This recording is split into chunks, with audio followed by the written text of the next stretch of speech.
Good morning friends. ఉదయాన్నే నిద్రలేసి స్నానం చేసి దేవుడు దండం పెట్టుకొని పూజ చేసుకొని ప్రశాంతంగా నేను టీ తాగుదామని వస్తుంటే మా గురువు గారు ఒక ఆయన అప్పట్లో మా జయజనాయనాల టైంలో వాళ్ళ ఫౌండరీ అనమాట. మేము పంపులు అవి చేయించాం, ఆయిల్ ఇంజిన్ పంపు సాఫ్ట్లు కోపించడం కానీ ఏదైనా అప్పట్లో వాళ్ళే పేరు గల నిజాయితీగా పనిచేసిన వాళ్ళు కూడా. ఆ మేస్త్రి కనపడ్డాడు. ఆయన రిటైర్మెంట్ హాయిగా ప్రశాంతంగా దేవుడికి పూజ చేసుకుని బొట్టు పెట్టుకున్నాడు, కనపడ్డాడు. ఆయన జీవితంలో మంచి పనివాడిగా పేరు తెచ్చుకున్నాడు. మధ్యలో వ్యసనంతో కొంచెం పేరు డ్యామేజ్ అయింది. అయితే ఈ లోపల పిల్లలు బాగా చదువుకొని ఉద్యోగాలు సంపాదించుకొని వాళ్ళు సెటిల్ అయిపోయారు. ఇంకా కన్న తల్లిదండ్రులకి మీరేం పని చేయాల్సిన అవసరం లేదని వాళ్ళ దగ్గర పెట్టుకొని హ్యాపీగా చూసుకుంటున్నారు.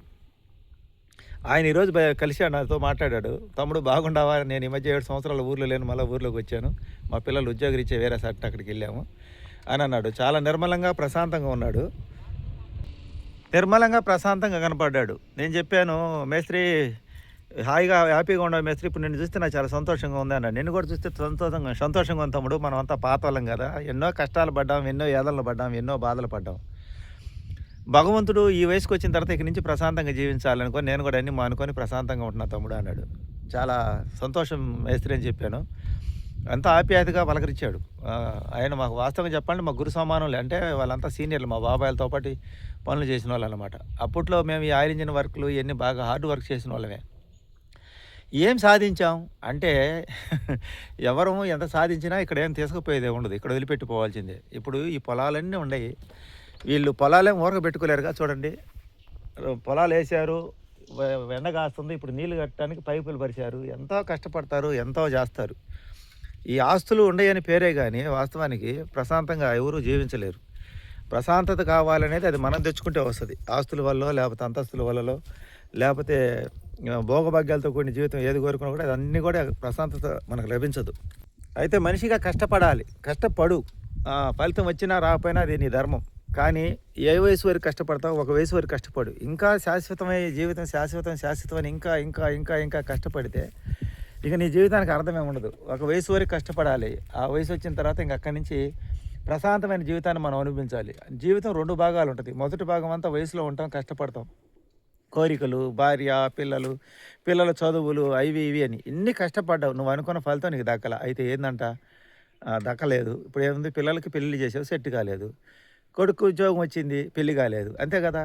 వస్తుంది, అయ్యేటప్పుడు అయితే ఏది ఏ టైం కావాలి అదే టైం, అన్నింటిని వదిలేసి నీ పని నువ్వు చేసుకో. నేను చెప్పేది ఒకటే మాట అందరికి కూడా, తినటానికి ఈ పూట భోజన డబ్బులు లేక ఎవరు నన్ను అడిగేది అది చాలా బాధాకరమైన విషయం, అది చాలా అవమానపడే విషయం అన్నమాట. నీకు తినటానికి ఉండటానికి ఇబ్బంది లేకుండా రెంటిల్లేను కానీ నువ్వు రెంటి కట్టగలిగే స్తోమత నీకు భగవంతుడు ఇచ్చా అంటే తృప్తి చెందకపోతే నీకు ఏది రాదు. ఇప్పుడు పిల్లోడికి ఉద్యోగం వచ్చింది, పెళ్లి కాలేదు, పిల్లోడికి పెళ్ళి అయింది, ఉద్యోగం లేదు, భార్య వదిలేసింది, కూతురు యుక్త వయసుకు వచ్చింది, చదివించేవరకు వయసు పెరిగింది, తొందరగా పెళ్లి చేసాము, సెట్ కాలేదు, మళ్ళీ ఏదో ఒకటి చేయాలని ప్రయత్నం చేస్తే ఓడిపోతూనే ఉంటావు నువ్వు. అంటే నీకు కాలం పరీక్షిస్తున్నప్పుడు నువ్వు గమ్మునుండు, ఆ పరీక్షను ఎదుర్కో, పోటీ ఎలాగైనా చేయాలి, ఎలాగైనా సాధించాలి. ఏ వయసులో జరగాల్సింది ఆ వయసులో జరగాలంటే కాదు.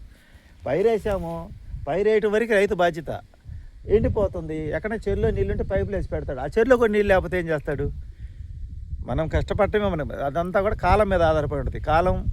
కాలధర్మం మీద, భగవంతుడి మీద ఆధారపడిన సృష్టిలో ప్రతి ఒక్క పని మనం చేస్తాం, ప్రయత్నం చేయటమే మన పని, ఫలితం మన చేతుల్లో లేదని నాకు అర్థమైపోయింది.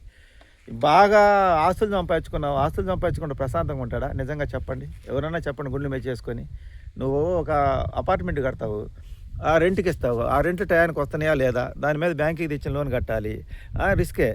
పోనీ అని 10 ఏళ్లలో నువ్వు ఉండలేవు, ఎప్పుడు ఏదో ఒక ఇల్లు ఖాళీ అయిందే టెన్షనే, ఆ తెచ్చిన లోన్ కట్టాలి. సరే, పొలం వేసావు, పొలాన్ని బీడు పెట్టలేవు, ఏదో ఒకటి ఖాళీగా ఉండకుండా ఏదో ఒకటి వేయాలి, వేస్తే పెట్టుబడి పెట్టాలి. ఫలితం అనుకుంటే వస్తా రాదు, ఫలితం వచ్చేదాకా కష్టపడతానే ఉండాలి.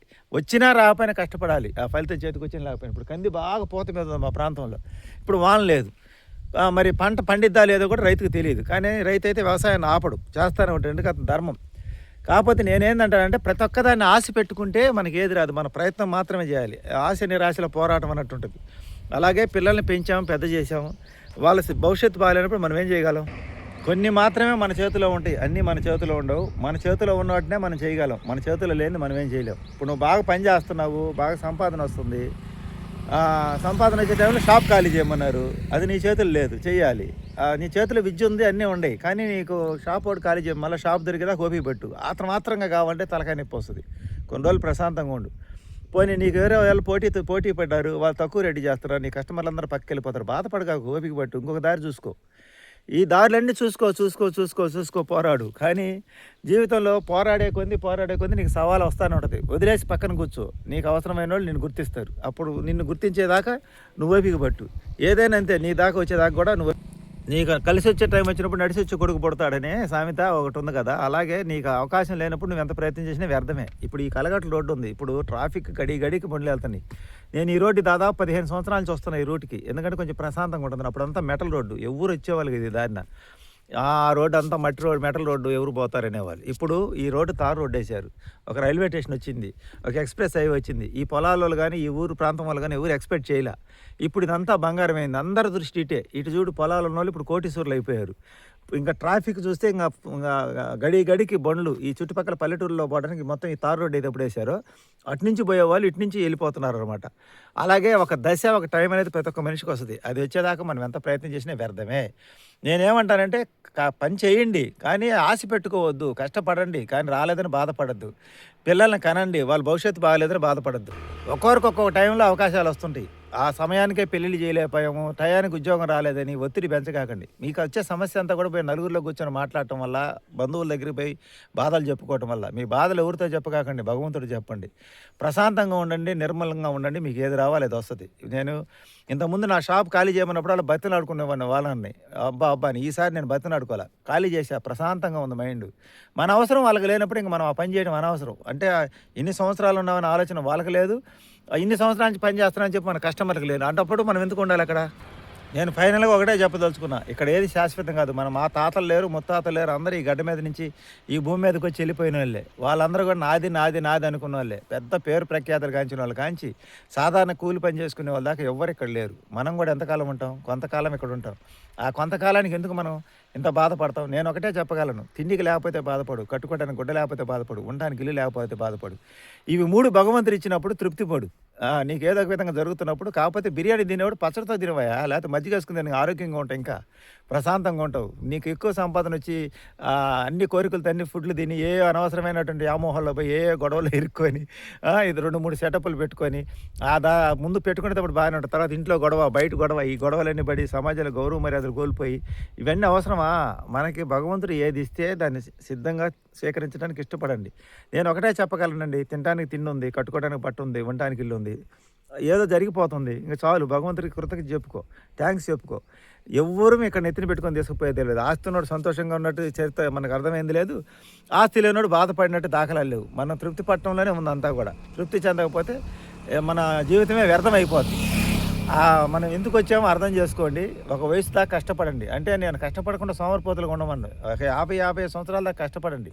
ఇంకా ఆ తర్వాత జీవితం అన్నీ ఇంక మీరు అప్పుడు దాకా ఇల్లు కట్టలేకపోయి వదిలేయి, అప్పుడు దాకా పిల్లలు సెట్ చేయలేకపోయి వదిలేయి, అప్పుడు దాకా డబ్బు సంపాదించలేకపోయి వదిలేయి. ముందు భగవంతుడు తినడానికి 3 పూటలు తిండిస్తున్నాడు కదా, ఎక్కడోసారి తలదాచుకుంటూ గూడెత్తున్నాడు కదా అనేది ఆలోచన చేసుకొని ప్రశాంతంగా జీవించు. ఎంత మనం పోరాటం చేసినా వృద్ధాప్యాన్ని ఆపలేవు, మృత్యువుని ఆపలేవు, వీటన్నిటిని మనం ఆపలేము. కాబట్టి మన చేతులు లేవు. కాబట్టి ఉన్నంతకాలం ప్రశాంతంగా జీవించడం మన చేతిలో ఉంది. ప్రశాంతంగా అంటే నేను చెప్పాను కదా, తిండికి లేకపోతే ట్రై చేయి, ఏదో కష్టపడు. ఇవన్నీ ఉండయి నీ, కానీ నువ్వేదో ఒక ఇల్లు కట్టాలనుకుంటా నీ వల్ల కాల, పిల్లలకి పెళ్ళిళ్ళు చేయాలనుకుంటా నీ వల్ల కాల, పిల్లలకు ఉద్యోగం రాలేదు, అది నీ చేతిలో పని కాదు, చదివించిన వరకు నీ చేతిలో పని. రకరకాలుగా మనం లేని దాని గురించి ఎక్కువ ఆలోచన చేస్తాం. మనకు ఉన్న దాని గురించి ఆలోచన చేస్తే సంతృప్తిగా జీవితం కొనసాగింది. ఉన్నాటికి ముందు తృప్తి పడండి. ఏ టైంలో ఏది జరగాలి అది జరిగింది. మనకు అన్నీ అప్పటికప్పుడు కావాలంటే ఒక్కోసారి అవుతాయి, ఒక్కోసారి కావు. అదంతా కాలం చేతులు ఉంటుంది. కాలం ఆడే ఆటలందరం కూడా దాసులమే. ఇది ఈరోజు వీడియో చేయాలంటే బాగా డిస్టర్బెన్స్గా ఉంది. ఈ రోడ్డు బాగా ట్రాఫిక్ ఎక్కువైపోయింది. గడికి బండ్లు అయితే వెళ్తున్నాయి. చెప్పానుగా, ఒకప్పుడు ఈ రోడ్డు దేనికి అసలు ట్రాఫిక్ కాదు కదా, పురుగు కూడా ఇచ్చేవాళ్ళు కాదు. చుట్టుపక్కల పల్లెలకు పోయే వాళ్ళందరూ ఇప్పుడు ఈ తారు రోడ్డు వేసరికి అందరూ ఇటే వెళ్ళిపోతున్నారు. అదే ఒక్కొక్క టైంలో ఒక్కొక్క మనిషికి దశ తిరిగిద్ది. ఒక్కొక్క టైంలో ఒక్కొక్క రోడ్డుకి ఒక్కొక్క ప్రాంతానికి అభివృద్ధి వస్తుంది అనమాట, వెలుగు వస్తుంది. దాన్ని మనం ఆపలేము. కావాలనుకున్నప్పుడు రాదు, వద్దనుకున్నా ఆగదు. ఇది నేను చెప్పేది టోటల్గా. వీడియో నచ్చితే లైక్ చేయండి, సపోర్ట్ చేయండి, షేర్ చేయండి, సబ్స్క్రైబ్ చేయండి. Thank you, bye.